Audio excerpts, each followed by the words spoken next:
Spring football has arrived, and we got to talk about which teams made some moves in the transfer portal as we prepare for what is going to be a raucous spring. And we're going to recap the NFL Combine, talk about some winners, some losers, some folks that moved up, some folks that moved down. Let's go. It's the #1 college football show.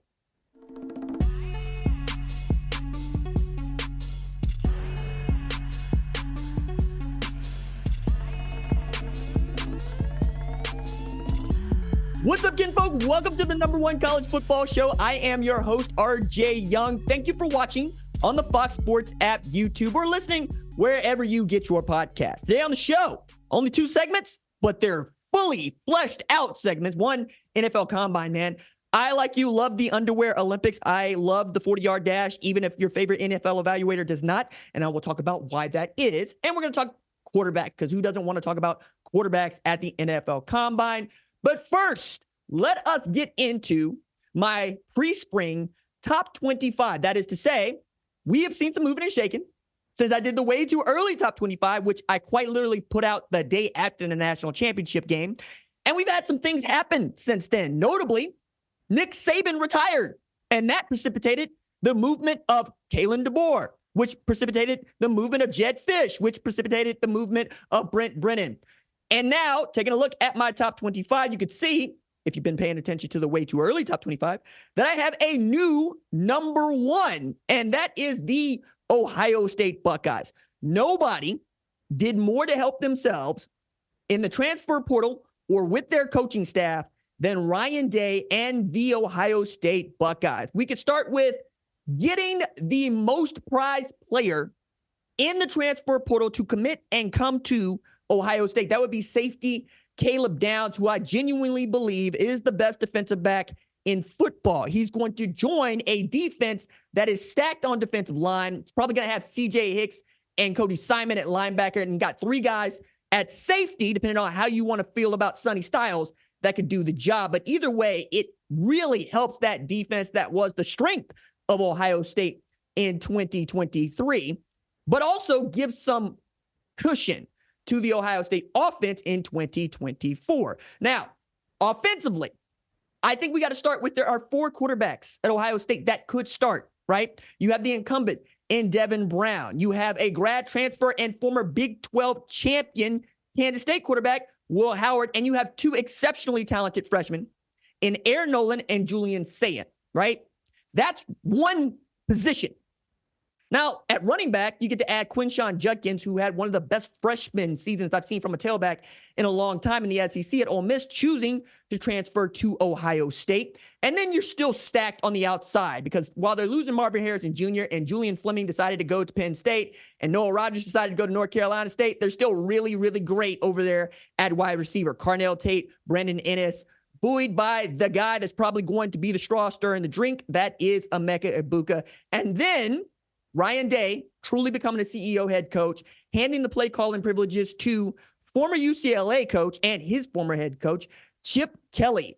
Given what Chip Kelly has shown himself capable of doing, not just at UCLA, but obviously at Oregon and in the NFL, I am really interested to see just how quickly he can get that offense up and running, because it was not the kind of offense that we have come to see from Ryan Day and the Buckeyes since he first joined as the offensive play caller there some 7 years ago. Now, I think there's a lot that we could discuss here in as far as what I expect from Ohio State, but this is a roster that is not just built to make a run at the Big Ten title. It is built to beat Michigan on November 30th and then try to win the first national championship under Ryan Day. School history as we are getting into the extended college football playoffs. So that's the new #1. I don't think I've told you as to why I think they are. Now, we're going to go quickly. Georgia 2, Texas 3, Oregon 4, and then Michigan at 5. Michigan is getting the benefit of the doubt from me because, frankly, when I haven't given them the benefit of the doubt, they have shown themselves to be more than capable. They're coming off 15-0. Winning the Big Ten championship, winning a national championship. Sharon Moore comes over to be the head coach. I say comes over. He moves over, right? Takes a step to the right to assume the head job. But it is a big job for Sharon Moore. Look, it's one thing for you to be the guy that everybody wants to get the job. And having been the interim head coach for 4 wins last year, There's no doubt about what he can do as a head coach, but that was with the staff and the players that Jim Harbaugh recruited to the Michigan Wolverines. The entire defensive staff from last year is gone, okay? That's one. Two is you promoted Kurt Campbell. That's great, right? From quarterbacks coach to OC. And I think you're going to be okay in the backfield with Donovan Edwards, but there is no Blake Corum. There is no Roman Wilson. And most importantly, there is no J.J. McCarthy, who was probably the most underused part of that offense that they ran in Michigan, because that's the nature of the offense, what kind of talent he is. And we'll talk about what kind of talent he is in our NFL Combine segment. But I think 5 is conservative, or conservative. It's not aggressive. It's conservative, given what Michigan did in the past and what Sharon Moore is responsible for in his first year as head coach. Notably, trying to repeat as national champions. Also add in here, they've got a schedule that is among 3 or 4 best, or I should say toughest, best for me, toughest for them in the country, where they're going to play Ohio State in Columbus, USC, Oregon, and Texas all this season. The cupcake schedule on the non-conference is gone, all right? We're going to get the full dough from Michigan for the first time in a long time. 6, I got Ole Miss. 7, Florida State. I realize that some folks are a little bit lower on Florida State, but I think that's because a lot of folks weren't paying attention to what Mike Norvell did in the transfer portal. He responded to a regular season 12-0, winning the ACC title to go 13-0, and then being left out of the college football playoff because his quarterback was hurt, by going back into the portal and getting an outstanding, talented quarterback in DJ Uiagalelei, who is going to be on his 3rd team in 3 years.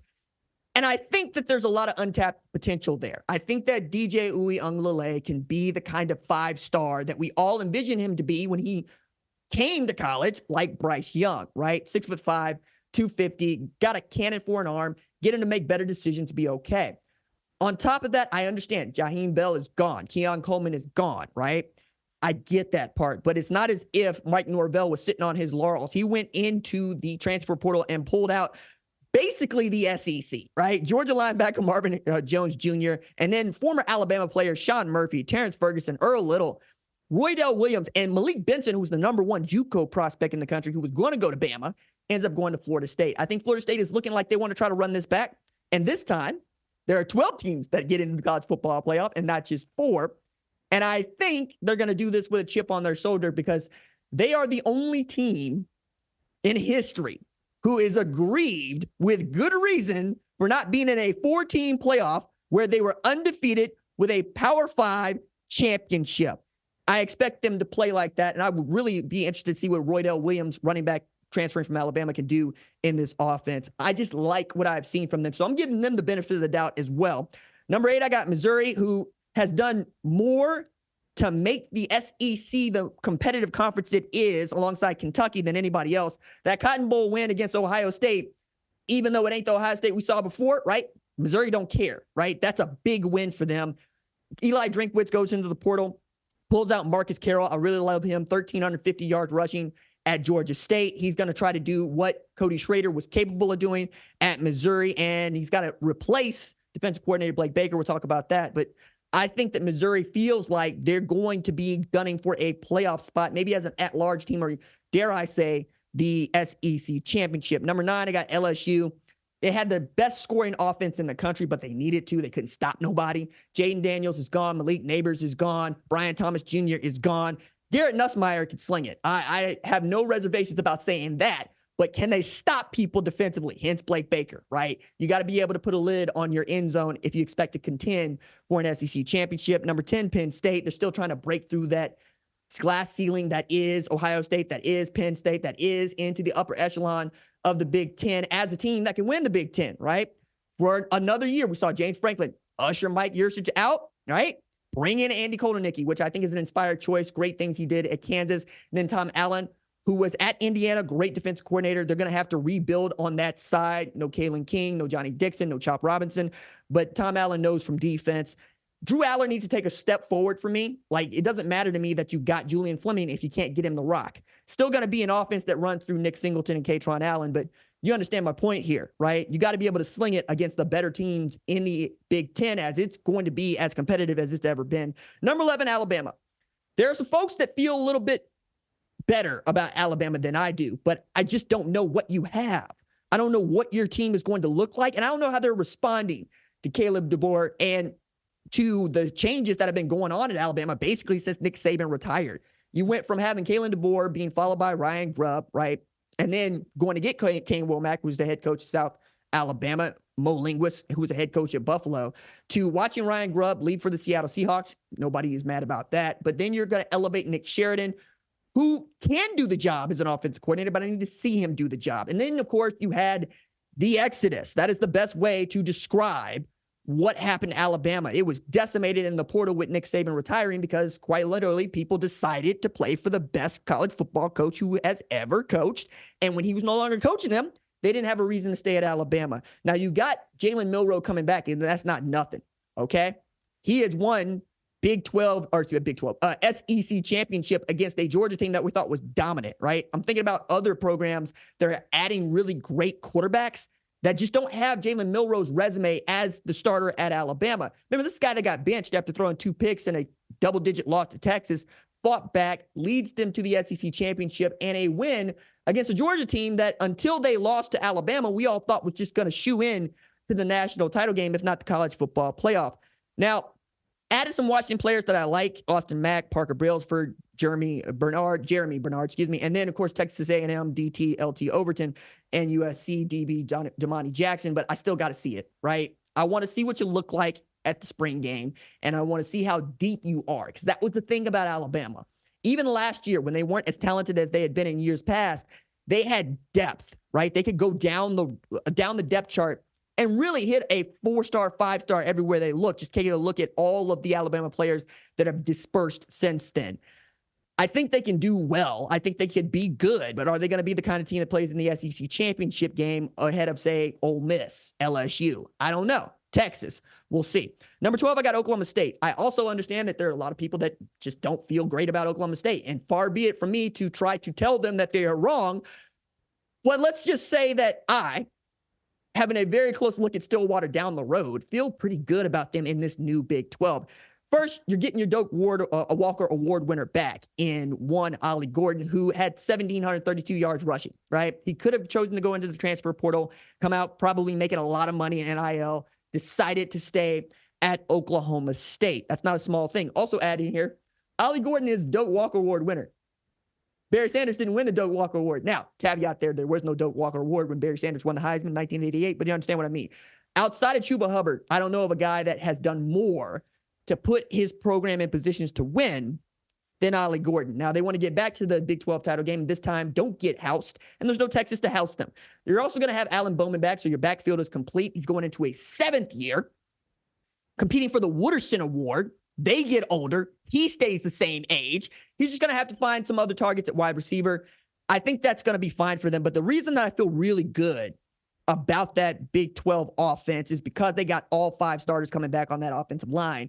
That's not a small thing given what Ollie Gordon could do. Now, he turned out to be a little bit of a hothead on the sidelines, but when that dude was running the ball, he's running it well. And it took Mike Gundy 3 games to figure out should be putting it into the stomach of Ollie Gordon more often than not. And they didn't do a bunch of that against Texas, and I think that's one of the reasons why they ended up losing that game. Now, there's also no reason to believe Mike Gundy's Oklahoma State can't make the college football playoff for the first time in their history, as again, we're going to at least 12 teams. Might see 14, might see 16, but at least 12 teams, and I think the winner of the Big 12 conference going to get one of those automatic bids, and then you might see 2 or even 3 teams get at-large bids depending on what they do. I just like what Oklahoma State is doing in a really open Big 12. It's got no OU, no Texas, and feels like they can take control of this thing as other programs like, say, Utah, Kansas are on the rise. Utah has the capability. We'll talk about that, but I really like Oklahoma State right now. Tennessee, I got at 13. 14, I got Clemson. 15, my Oklahoma Sooners. Look, offensively, I was yawning. You added 4 offensive linemen. That's great. You added Deion Burks from Purdue, 47 catches. That's cool. I need Jackson Arnold to grow up in a hurry on this one. I saw some plays that he made against Arizona that were like, wow, okay, there's the 5-star. And then I saw plays that he made where I'm going, son, what were you looking at? Tell me which jersey you were trying to throw this football to, because it didn't look like the ones in red. You know what I'm saying? That was that Alamo Bowl against an Arizona team that turned out to be really good. But I think what I'm going to be paying most attention to, especially during the spring, is how Zach Alley and Brent Venables go about putting together the defense. That was the strength for me of Oklahoma last year. They were able to put a lid on it, and they could get playmakers. Billy Bowman, I thought, was a shoo-in to be a Thorpe Award finalist, and I'm still quite upset about that. Even as I sit on the selection committee and am a voter, I can't make heads or tails of that one. I understand that he's my guy because he's my guy, but if you looked at his production, you would also be thinking, oh, yeah, that's right. Danny Stutzman's back, right? Ethan Downs. All those guys can play.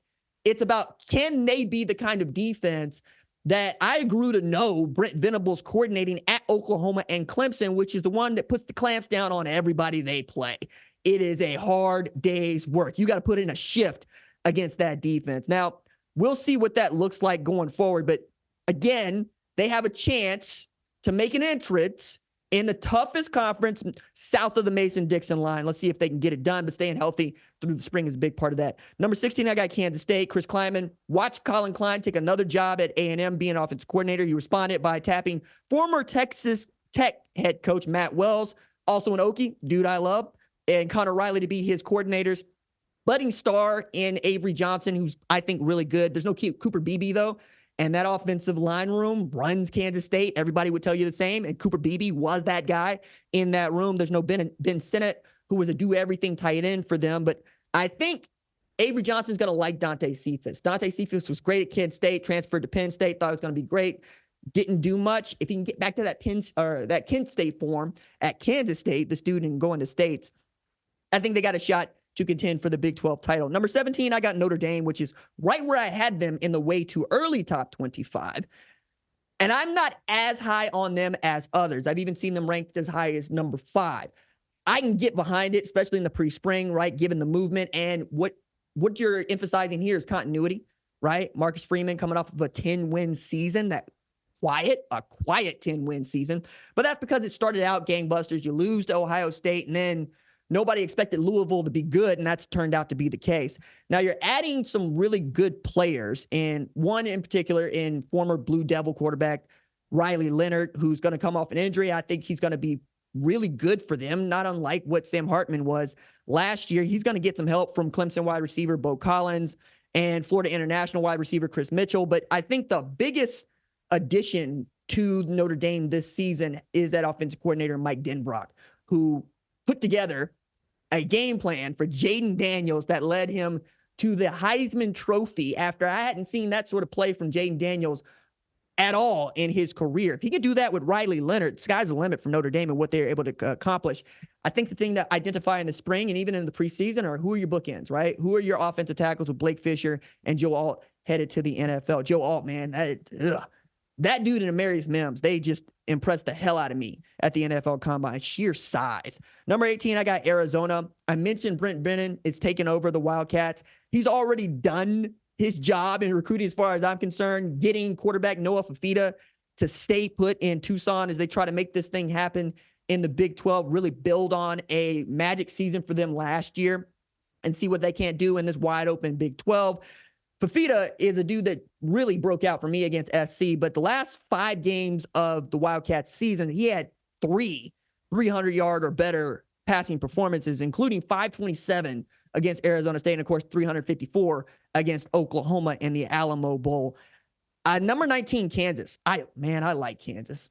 I really like Kansas. I really like what Lance Leipold has done and what that program has come to mean in Lawrence, because they get to talk about the football team. I like the basketball team, but they get to talk about the football team being good, right? I'm saying 9 wins, beating UNLV in a bowl game. You get Jalen Daniels back. Can you keep him healthy for a full year, right? Devin Neal, I think, is the guy that we should be focusing on. Outside of Ollie Gordon, that was the best tailback in the Big 12 for me last year. They got a really great shot to win the Big 12 championship this season if things go their way. They're adding some outstanding players on the offensive line, including Shane Bumgardner, who's not a guy that I think you would know if you aren't just in the weeds, but he won the Remington Award in Division II at Tiffin last year, and he's going to get some help on the inside with Daryl Simmons joining up. Had 38 starts at Iowa State. If he starts all 12 at Kansas, we're talking about a guy that's going to have 50 career starts in college. That's not too shabby. Lance Leipold's got those guys going in the right direction. The only thing that gives me pause for Kansas is they don't play a single game in Lawrence this year because they're getting that whole place renovated. But if anybody could pull it out, it would be one Lance Leipold, who responded to losing Andy Kotelnicki by hiring Jeff Grimes, who done great work at both Baylor. BYU is pretty damn good offensive line coach at LSU. Number 20, I got Iowa. Hawkeye defense will once again feature, which is what you would expect for Iowa. But my goodness, I hope Tim Lester can push that offense just a little bit forward into the 21st century with the return of guys like Cade McNamara and the addition of Caden Proctor, who's coming back home after first going to Alabama, where he was a starter as a true freshman. Maybe that's the reason, because Kirk Ferentz really loves to redshirt his freshmen and let them grow up a little bit. But if you want to play, you want to play. I understand that. At one point or another, I'm just going to look at Tim Lester and go, hey, dog, if you're not getting it done, maybe Caitlin Clark can. Because if she running the offense, at least I know you're going to score. That's where I'm at on that. Like, Kurt, I'm being serious about that. Give her the play calling privileges, because this offense that y'all running, it can't stand, man. This will not stand, man. Number 21, I got Utah. The Utes entered the Big 12, I think, as one of the favorites to win the league. But I think that's Kyle Whittingham's doing.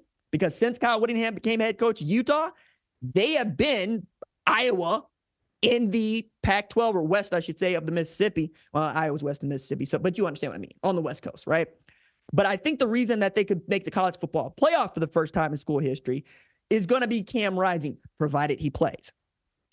Rising, along with Alan Bowman, is competing for the Wooderson Award.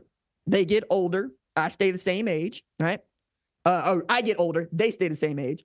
And I think taking a medical red shirt was really helpful for what they could do, and as far as their depth, producing at a rate that they hadn't had to produce when that guy could make plays for them. But I need to see him play, right? As soon as I see him in pads getting hit, then I'm going to talk about Cam Rising being the guy that can get them to the college football playoff. But for now, we're going to act as if, right? So Cam Rising, Brent Keithy also coming out of an injury, and Micah Bernard, I think, are going to be the guys that you key in on, especially with Jaquindon Jackson choosing to transfer to Arkansas, where I expect him to be a pretty damn good tailback too. Number 22, I got Kentucky. Mark Stoops went into the portal, came out with some dudes. Former Georgia quarterback at 5-star, Brock Vandegrift, and I think the best defender at Georgia in Jamon Dumas Johnson, choosing to transfer to Kentucky is a tremendous coup and win, right? Add to this that still developing the offense that you want to go with, but I think if Brock Vandegrift gets into a rhythm, Kentucky can shock some people. And the addition of Jamori Macklin, caught 57 passes for over 1,000 yards in North Texas, ain't going to hurt nobody's feelings in Lexington either, right? Number 23, I got West Virginia. Another team that I'm high on, if others are not, mostly because Neil Brown had his back against the wall last year, talking about how do you coach around with all this noise about what might happen to his job. And all he did was turn out a 9-win season and a 30-10 win against Drake May in North Carolina, or I should say Drake May's North Carolina, in the Duke Mayo Bowl. I think that they are the reason why the Big 12 is so stacked through the middle. Like, I go all the way down. I want to say to the 13 before I feel bad about somebody's chances to win the Big 12 championship. West Virginia is a big reason as to why. What Missouri and Kentucky were for the SEC, West Virginia was for the Big 12 last year and could be this year. Number 24, I got Louisville. Jeff Braun making moves, went into the portal, came out with Tyler Shuck, former Alabama wideout Ja'Cory Brooks. And then a big one, MAC Offensive Player of the Year coming out of Toledo, Penny Boone, who had 1,400 rush yards, right, for the Rockets last year. Good football player on a good team. And then beating out Ole Miss for Tennessee edge Tyler Barron on your defense. That's a guy who had 10.5 tackles for loss, 6 sacks. I think they're going to be pretty damn good. And then number 25. That's the one that I think is going to return the most heads. But, you know, it's Lincoln Riley and it's USC. So Miller Moss does enough for me in the Holiday Bowl to be like, all right, cool. He can play, and then he ran off the competition. I realized that Malachi Nelson transferred before the Holiday Bowl, but he still transferred, right? And there was talk about whether or not Will Howard would even end up at USC. Obviously, he ended up at Ohio State.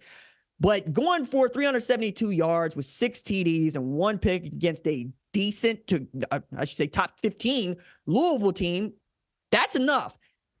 On top of that, Lincoln Riley's your play caller and your quarterbacks coach. I don't know that Lincoln Riley makes a habit of missing on quarterbacks. Matter of fact, I know for a fact he does not make a habit of missing on quarterbacks. Caleb Williams, Kyler Murray, Baker Mayfield. We can keep going down the list if we need to, but you get my point here. If that's the guy that ends up starting week 1 for them, I feel good about it. Might not be, we'll see. But the reason I have them at 25 is not Miller Moss. It's not really even Lincoln Riley. It's Lincoln Riley's defensive staff. He has decided to act like his defense has been the weakness of his program at Oklahoma and USC for the first time.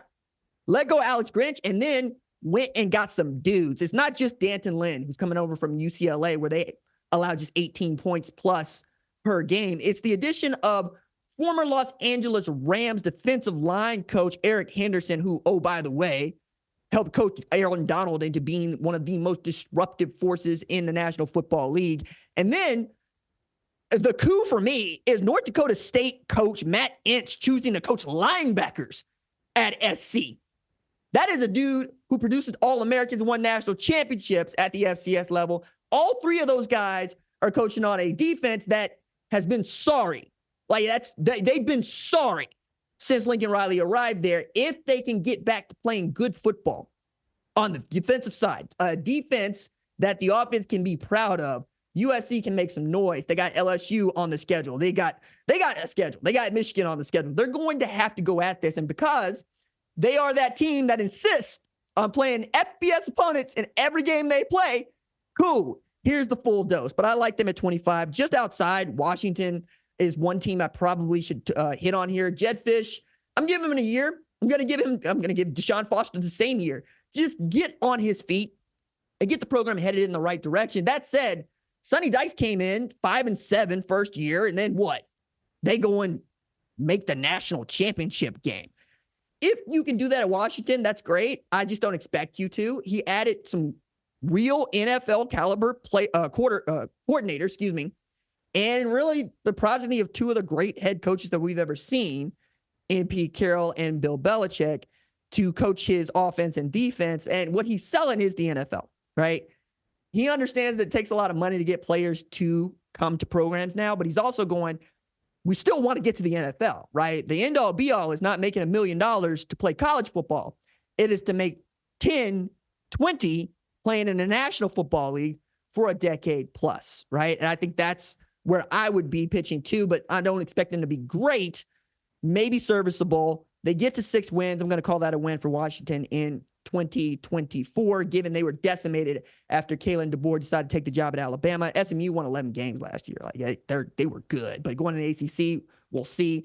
A&M, I just can't call it, right? I know people love Mike Elko, and the buzzword in College Station is discipline. Let me tell y'all something. Everybody tells me they want a hard ass to be their head coach, and then you get a hard ass to be your head coach, and that ain't what you want, because that dude can run your team into the ground. That dude can really go hard on everybody and be a hard case on everybody. That's not always what you need for my kiddos who are 17, 18 to 23 years old.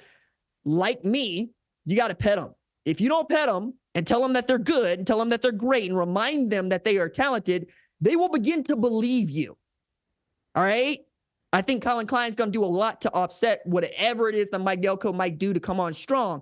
But I'm just saying, I understand A&M fans thought the Jimbo's program was a little bit loose. I get that. I understand. But you can go too far in the other direction.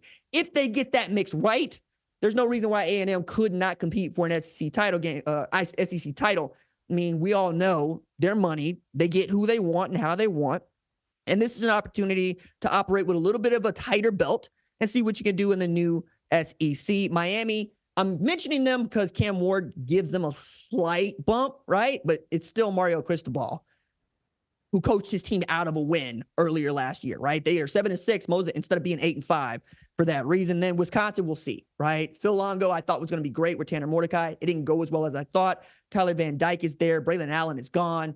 They got some things to show me, Luke Fickell on that staff, before I can really believe that they're a top 25 team. But going into the spring, I think this is where we're going to sit. We're going to revisit this in the post-spring, right? May, June-ish, to see what, if anything, we can glean from this period of spring practices. I'm excited. I'm going to be watching a lot of spring football.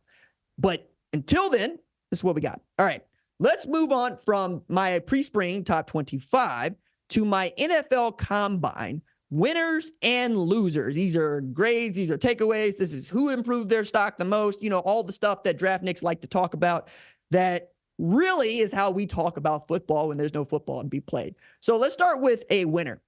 Everybody's winner. The guy that I said going into the Combine could do some winning, J.J. McCarthy. Coming out of Michigan, 15-0 last year, right? Has a tremendous record as a winner and a quarterback.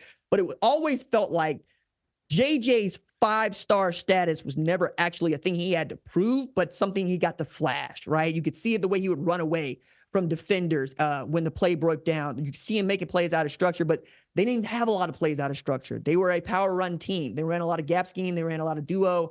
They like to get their double teams, and they like to take a lot of pressure off the quarterback to make a third read. So that's just what the offense is. I said, show up and be J.J. McCarthy, right? The reason that he didn't rate as highly on my draft board or anybody else's for that matter is because we hadn't seen any of the things that he showed at the NFL Combine. Arm strength, charisma, foot speed, right? J.J. McCarthy impressed the hell out of me on a number of occasions. One is he showed he can make that layered throw, right? Which is one that we don't get to see a lot of quarterbacks make, and I'll mention that when we talk about Jaden Daniels in a bit. But he showed that he can be accurate, and he showed arm strength. Like, I went into this thinking Bazooka Joe Milton's got the strongest arm of anybody playing college football last year, right? Maybe Michael Penix Jr. gives him a bit of a run for his money. And then Bazooka Joe threw a football 62 miles per hour. J.J. McCarthy followed up, throwing 161 miles per hour. That is tremendous arm speed. Now, sometimes he would rifle a pass during the season that he need to rifle, but it is nice to know that you can throw a football as far as you need to throw a football given the opportunity. I think that he has done so much to help himself vault into that conversation of, do we take that guy after Caleb Williams? And if we don't, when do we take that guy, as opposed to if he falls to the second round, somebody's going to snatch him, right? Now you got to think about getting in there in the first 20, 15 picks if you're in the market absolutely for a quarterback. J.J. McCarthy helped himself out tremendously. Xavier Worthy, goodness me. Last week when we talked about, NFL Combine and stuff, I was thinking Rome Odunze could help himself with a very fast 40 time or a fast cone drill. And, he showed that he wanted to work because he stayed out there trying to drop a time from 6.88 to 6.6 and just couldn't get down there. Also, charisma. He's asked, hey, dog, you got to land this plane that's going down. Can you land? He said, no, all souls have perished. I love that because that's honest, right? I remember going through my Eagle Scout Border Review. They're like, hey, RJ, somebody breaks a leg. What are you going to do? I'm going to stay there with him. I'm sending somebody else to go get help. You're not going to try to, fix the leg? No, what does it look like? I'm not no paramedic. I'm 14. What are we talking about? I love that sort of honor and charisma and attitude from Rome Odunze. But Xavier Worthy went out here and said, y'all must have forgot on his Roy Jones Jr. Like, I saw the man return kicks. I saw the man return punts. I saw the man take the top off the defense. But my God, did I not see 4.21? You broke the NFL Combine record in the 40-yard dash, which evaluators don't like to talk about. They don't win. How many times are you going to have to run in a straight line 40 yards without anybody touching you? I get that part. I get it. But I ran track in college. And I watched the World Indoor Championships this past weekend. And I got to tell you, 4.21 out of Xavier Worthy is the kind of stuff that wins you a world championship. Christian Coleman ran 6.41 in the 60-meter dash to win the world championship, right? That is fast. But if Xavier Worthy could hold that 40-yard time that he showed for 60 meters, we're talking about him going about 6.30. Stupid. It's stupid speed. So if you're looking at a guy that already showed himself that if you drafted him in the first round, nobody would really blink at you. But now gets to talk about himself as, no, I'm the guy you want to take after you take Marvin Harrison Jr. I'm the guy you want to take if Brock Bowers is not there. Because you look at what Zay Flowers meant to the Baltimore Ravens, and you look at what the small, fast dude means in the sport, Tyreek Hill at wide receiver, that's now Xavier Worthy. He is a better wide receiver from the jump than John Ross was, and he is 1/100th of a second faster I can't tell you how quickly I'm going to go get that guy if I need a wide receiver. And he played in the college football playoff, and he helped lead Texas to a Big 12 championship. Dog, at times when Quinn Ewers was not that dude, Xavier Worthy was, okay? I'm here for it. I am absolutely on the Xavier Worthy bandwagon right now. Okay, let's get to my first loser on the list. I'm going to go with LSU quarterback and Heisman winner Jayden Daniels. He didn't throw. I thought he should have. The reason I thought he should have is he could have shown what J.J. McCarthy did, right? Everybody says that, and we mostly agree Caleb Williams will be the first pick in the NFL draft and the first player off the board because he's the best quarterback. However, I think what J.J. did was also show himself to be team-oriented, the kind of family face you want to get behind, right? I think Jayden Daniels is that guy too. We all love him. Matter of fact, people will stand on a table to fight being like, what do you mean he's not the second or third guy off the board? Look, dog, I got 4 years of Jayden Daniels film and 1 year of absolutely ridiculous film. I don't know what Jayden Daniels is going to do in the NFL because I didn't know he was capable of doing what he did last year, which putting together the best statistical season we have seen from a quarterback in quite some time. Now, let's talk about why that is. Okay? Show me that you can make these layered throws. Show me that you can be accurate. Michael Penix Jr. is out there throwing. You can be out there throwing. Also, you were throwing the football to 2 of the 6, 7 best wide receivers in college football last year, and this is a very deep wide receiver class. Malik Nabers and Brian Thomas Jr. on the end of passes he was throwing. That's not a small thing, right? Especially when I talk about Drake May, who had Josh Downs 2022 and J.J. Jones in 2023. Chaz Walker after they cleared him 2023. It's really discussion around the same one I had about Jalen Hurts, the same one that I had about, well, a long time ago when I was in college, Russell Wilson would be arguing about this at the dinner table. I'd be telling people I'd be doing this anyway, right? I said that he's either Lamar Jackson or he is Johnny Manziel earlier. I understand it's pushback on that, right? But it's more about what do you do when the play breaks down and how quickly do you want to use your feet to fix a problem?